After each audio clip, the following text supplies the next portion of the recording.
am Sylvester. My character name is Joseph. నా పేరు యోసేపు. నేను యాకోబు యొక్క ప్రియమైన కుమారుణ్ణి.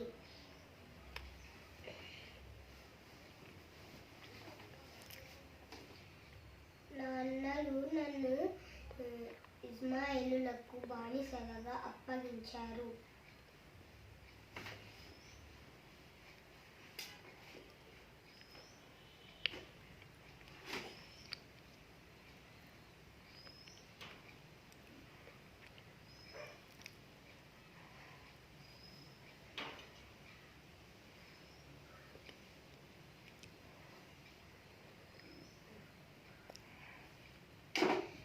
అయితే దేవుడు నాకు ఇచ్చిన ఈ వివేచన వరమును బట్టి నేను ఐగుప్తు దేశముకు ప్రధానమంత్రి